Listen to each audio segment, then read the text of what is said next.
Hey, how's it going? Are you seat B? Yes, I am. Let's begin. Stand up the Vanguard. Agni Kai. Shinri. Magen Tambu. Mukuro. Bracing Angel Ladder. Double Esperidia. Super excited to share that we got third place overall at BSF Rosemont. Shout out to my teammates, Alan and Kurt. Phenomenal people, phenomenal players, had a great time. The whole event was smooth, and so shout out to the staff and the judges as well. So with matchup expectations, I was thinking basically decks from Divine Set 1. So decks like Varga, Welstra, Raziel, etc. But also some decks such as like Shiranui and Luard, of course. And for me, the top two that I really was more concerned about to more focus on is really Varga and Shiranui. Those two decks are very powerful in this format too. Varga is able to restand multiple times, but also clear the front row, which over time can dwindle your resources. And it's able to clear its board as well, which gets around Dominate to an extent until you're able to revive stuff with the Boro. The Shiranui Mare is just as grindy and also it's just as threatening as well. With both decks, and many other decks as well, they play Bracing Angel Ladder, so that's also another concern where it stops your domination attacks. So the main stuff that really stands out to this deck profile is really focused on dealing with those situations. Check out Dueling Guard's deck boxes, playmats, and binders. The great quality products that are anime based. They continually have more anime options becoming available. Use the affiliated link in the description for a 5% discount on your next purchase. So starting with the deck profile, so for the right line, one Midoriya of course, we have one Seisu as well. And here in the English, we still are full power technically, so we are playing the Shoto Doji support. We actually are able to generate Selba Plus as well, as long as we see stealth units. I will talk about that with some ratios too, that actually I've played less stealth units, but I'm able to still have this pop off in most of my games. And of course the Oboro when you ride up to grade 3. First, I'll cover what's expected, and then at the end, I'll actually go much more in-depth with some of the odd choices. So for the strides, of course, Magen Tambu, 9 times out of 10, this will be your first stride, of course, but also basically the stride you go into moving forward, because you're able to flip stuff in the G-zone during the main phase. You're able to benefit from the crest immediately for each attack as well. And if you already have Resanders, they just benefit from more power as well. 4 Mukuro, but you really don't go into 04. A lot of the times, these are just flip fodder. Usually, also, it's better to go into Magen Tambu over Mukuro. Really, the situations that I went into Mukuro was one, I didn't have CB anymore, or if I just had one Restandard and needed to dig a little bit deeper into my deck to hopefully get a second one. This also gives an opportunity to use triggers and put them on the Restand that you have on board currently, and potentially really have a crit. In the entire event, I mostly went into Magen Tambu and only went into Mukuro maybe twice. 2 more Oboro, I mean, you need them for Mukuro, but most of the time they're just stride fodder in general. 1 Bracing Angel Ladder, you really need this for the Mare because like it's a tough matchup, and so if you're able to reduce the number of attacks that they do against you, the better as well. This is also a card that you can shove into Soul as well, which helps with your Restanders. And then worst case scenario, you just basically draw from it anyway. It's almost like an Upstart Goblin at that point. More cards that you expect, 4 copies of Aiza, so Shoto Doji support, you need to +1 as well. This became also less of a priority to grab during my mulligan as well. This helped have more chances of seeing it on the top 5 when you ride to grade 2, but eventually because you're using the cyclers now, you'll be able to draw it into as you ride up to turn 2 up to that point as well. I've considered reducing this to 3, but I feel like the early game is such important, so just having 4 copies to make sure that you have this available to you is so much more important, so you can survive until you get to your stride game. 4 copies of Furai, of course, this is our best Restander, gets power, it's able to immediately on first stride +10 on top of the crest power up later on as well. But of course, it needs to see a domination happen to begin, to even restand that turn. More cards that you expect, Shinri, of course, this is phenomenal. I try to do this as early as possible, because most times, people don't call that many regrets, with the exception of Raziel, of course.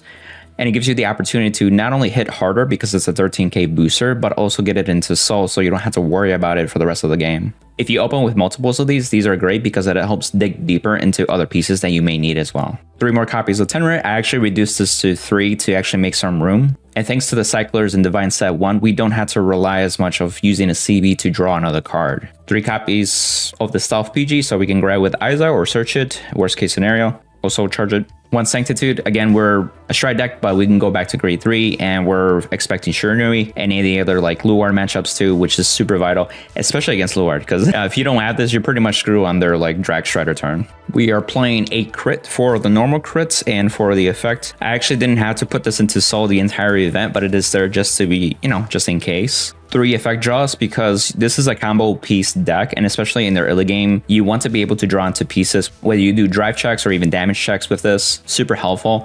And a lot of the times throughout my tournament, I was able to benefit from it the early to mid game because of the draw triggers.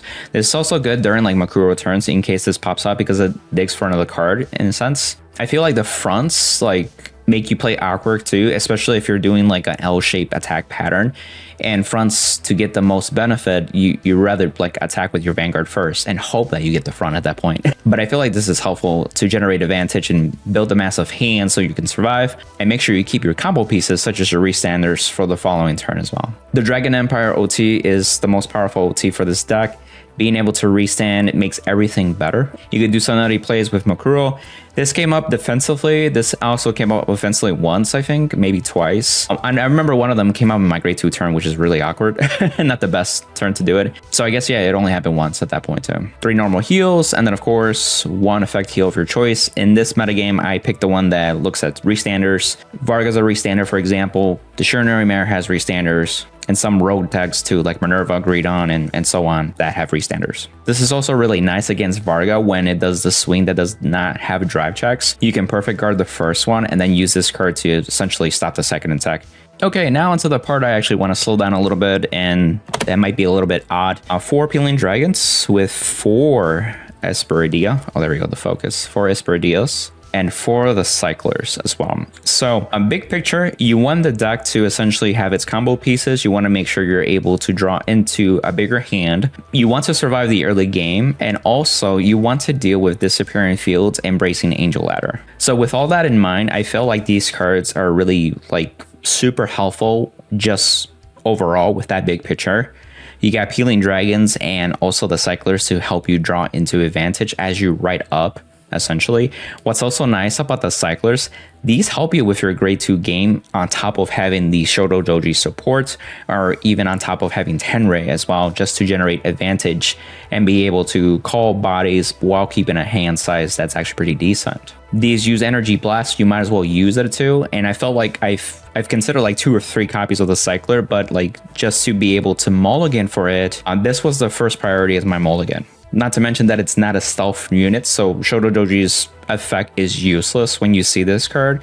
Esperidia and Peeling Dragon, they're not stealth units whatsoever. So I wanted to prioritize cyclers as a mulligan, and then eventually Shinri, and then maybe an Aiza. But if I did open up with a Peeling Dragon, for example, and I was going maybe second and I knew that I would eventually ride up or something like that, or if it was a matchup that you just normally ride up anyway, I would keep a Peeling Dragon at that point, because even on your grade 3 ride, you draw a card, and if you have more, you can pitch to stride as well. The biggest thing with Peeling Dragon as well, sometimes you accumulate a couple into your hand, and by the time you go into stride, there were 2 games where I actually pitched 2 to 3 copies of Peeling Dragons to stride, and then also just draw for each one of them. The reason that I did that too is because really they're almost like dead cards at that point, and really you want to use them to be able to pitch to draw essentially, but you can be a little bit greedy, and sometimes it was necessary to just build enough a big hand so you can still survive the next turn, and you should have enough cards to pay for the cost of strike. Worst case scenario, 2 cards, right? Furthermore, with 4 copies of Esperidia,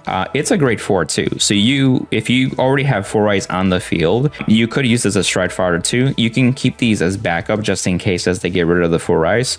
Or if you know a Bracing Angel Ladder is coming, you might as well keep 1 or 2 in your hand. And then if your opponent's trying to outplay you with it, you can intercept with the 4 eyes if needed, or you could put them in the back row, and the next turn you can call double Esperidia, and then your opponent's like, oh, I guess you are getting 5 attacks still. Also, this also came up in certain matchups where they see 1 defensively check, and I could just tell some players are like, ooh, I got this, But then all of a sudden I still dropped double Esperidia on top of them. There was one game where 3 of them went to the damage zone. That really hurt. That was actually the one Shiranui I lost in Swiss against Kevin Cho. So that really hurt, but it was well played, back and forth and everything. Another thing about the cyclers too, since you've reduced Tenrei and also nothing else really counterblast except for those type of cards, and then your Magen Tembu stride. If you don't have enough energy anymore later on in the game, you can use this to guard with and then use the CB to be able to draw into another piece as well. This also help deal with some 5k shield pokes that your opponent may be doing and still keep the hand size that you need to. So really these cyclers from the Divine set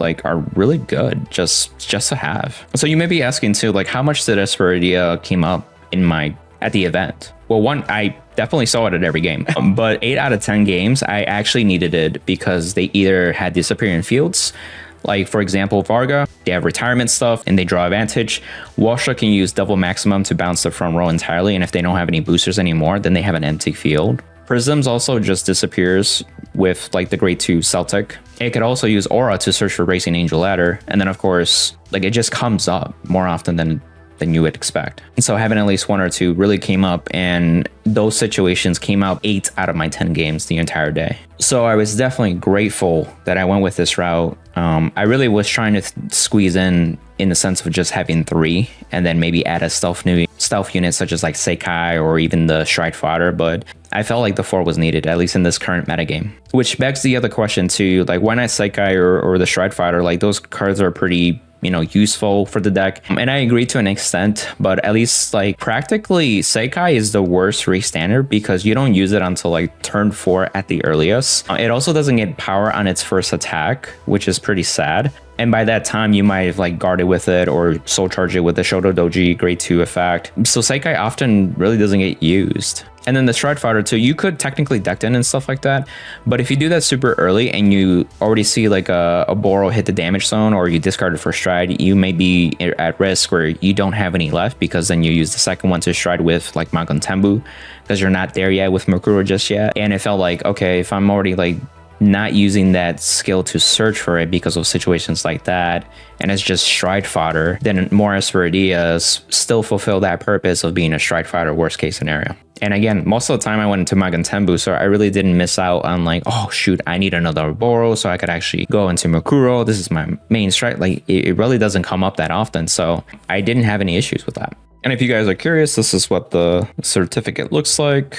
It's a little bit zoomed in, but yeah, that's what it looks like. Pretty cool. They also started doing medals again, so I was like, oh, that's pretty cool. And on the back, it's like a little image of the little avatar. A quick rundown of my matchups too. First round, I faced against Varga. Shout out to Austin, great player. I was able to heal early on, and so he was as well. But Varga really needs the opponent to hit 4 to be able to do the divine skill in the first place. I was able to stay at 3 the whole time, so he couldn't get that extra attack. And after that, I was able to come back, and it was just like really hard to deal with that. Again, shout out to him and his team. Rounds 2 and 3, I face Walstra back to back. Essentially with Walstra, you want to do an early game, so that way you push them to higher damage as early as possible. The other thing is watching out for the satellite order on turn 4 because they're going to ping you for a damage too.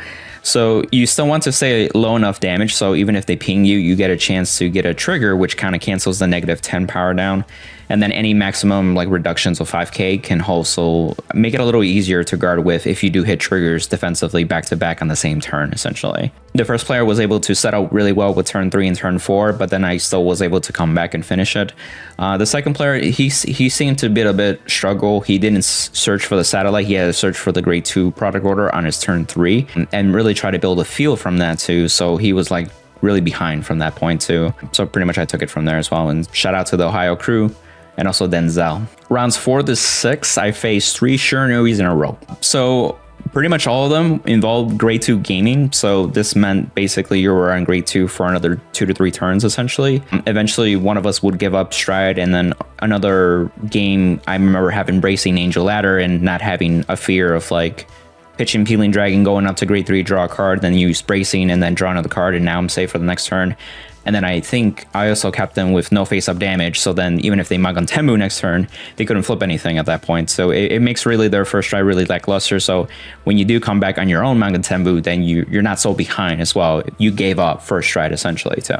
Pretty much a grind game between all the games too, and especially even the stride turns. I think 2 out of the 3 games, I actually was close to deck out, and so was my opponent. And the person I lost to was Kevin Cho, so shout out to him, and the other Shiranuis I did win against. And shout out to Mike and his team as well. The last round of Swiss 7, I faced Luard, and shout out to James and his team from Missouri, Brandon and Nathan as well. Great players too. We had a great time too, back and forth. I was able to essentially be able to finish Luard before they did the Drag Strider. And then into Top Cut, I faced Shiranui again against Mike, which I faced in the Swiss rounds earlier too. Back and forth too. It came really close. Basically, we grinded it out until he couldn't guard my last 2 attacks and had to take the 6 damage. And congrats to them for making to Top Cut as well. Then into Top 4, we faced the winning team. and I faced Prisms. It was really grindy. The guy knew what he was doing. He searched for basing Angel Ladder. He was bouncing his rear guards. He made it really difficult for me to like really take advantage of domination. That's one of the games where I think he saw one of my Esmeraldas hit damage zone, and then all of a sudden I just dropped double Esmeralda. He probably was like, oh, okay.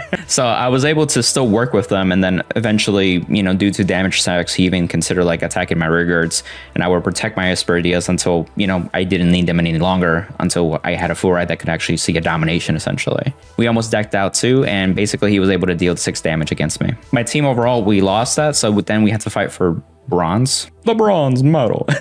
For those who get that reference. And then we faced the Missouri team again. So I faced Luard. He popped off amazing. I gave him a crit on like the first like drive check that I was able to. I don't know if I went first or second, but the order with the Angelica on the cover that, you know, CB1, draw 2 and call 2, 2 of them in a row went to damage zone. And I was like, oh, I got this for like, you know, the rest of the game. He still has a third one in hand. He pops off and he has the grade 2. He has 2 copies of it, and he's Soul Blast 5 and plus his still from that on top of that. So he still opened up really strong. We tried to grade 2 game a bit, but he just had the advantage, and I eventually had to give up first stride, and it was me basically just trying to survive essentially, and it just eventually my teammates won, so my game didn't really matter at that point, but I was still wanting to play it out, and we played it out, and he got it at that point too. It was funny too, the last turn I thought he was gonna drag strider me, and then all of a sudden my drive checks, I get Sanctitude, and he's just like, well, that's getting blocked, but he was able to get it still. Again, the event was ran really well, so kudos to the staff and the judges again, and then phenomenal players that I met over the time throughout the day as well. So some quick shout outs. Of course, my teammates, Kurt and Alan, some of the Missouri crew that I already mentioned, but also to John, Catherine, and Christian too. My locals people from Paper or Plastic as well. So many of them were there, so shout out to you guys. You know who you are. Familiar faces like Andres, Cole. I also saw Robbie. He decided to come to Vanguard instead of YCS in Indianapolis because Yu-Gi-Oh is not fun right now. Shout out to Will, Johnny, and Chris that came all the way from Texas as well, also known as Procyon Gaming, Dual Spec. Great to see you guys. As well as Alex CFE, and then his teammates Jake and Alec as well. Pleasure to meeting you guys in person as well. And also congrats on getting your top 8 in the next day as well. And then lastly, of course, Shiga and Denzel as well from Ohio. I hope I didn't miss anybody, but so many people that day. But thanks again for everybody. Would I change anything moving forward? No. I mean, this deck did what it did best, and I had fun. It was basically G-Era, grade 2 gaming, and it's basically G-Era in standard. I would do deck profiles too for my teammates as well. So one of them played Drajul, and then the other played Varga as well. So keep on the lookout for that coming soon.